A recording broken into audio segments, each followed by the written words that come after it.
Hi, my name is Dave Henderer. I own Henderer Design Build in Corvallis, Oregon, and I'm part of the Rotary Club of Greater Corvallis.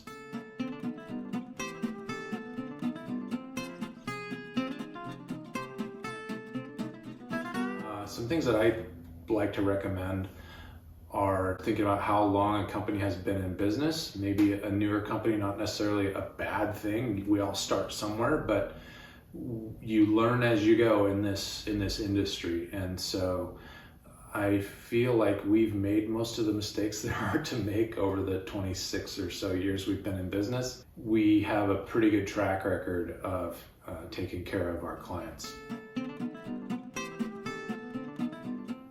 Ask for references, not just one or two.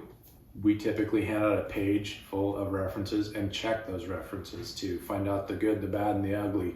What did you like about the process? What did you not like about the process? Were there any specific trade contractors that were on somebody's job that they maybe would rather not have in their home? You're going to be living together for a number of months, depending on the size of the project.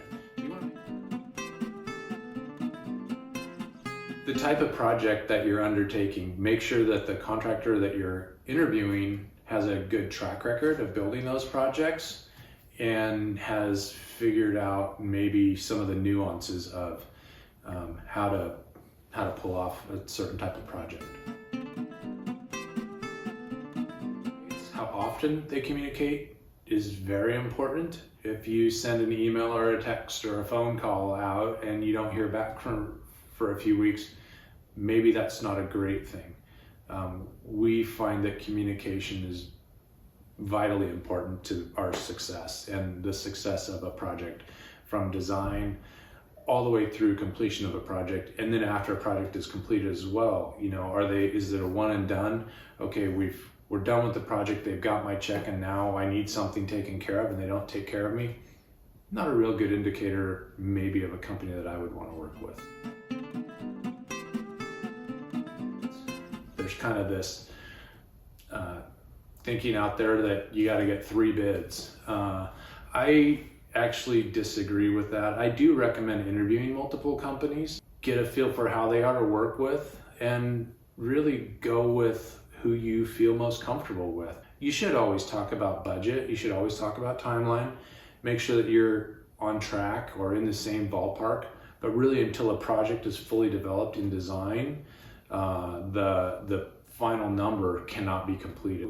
We use a design build model, so we have designers in-house. We work all the way through every product that's going to go into a project, down to cabinet knobs and pulls and light fixtures. All that stuff gets selected, priced, and built into the project. So we really have no surprises on our projects as far as budget goes. There's enough stress involved with remodeling, and we try to take the financial stress off the table. So now it's just, we're just building your project.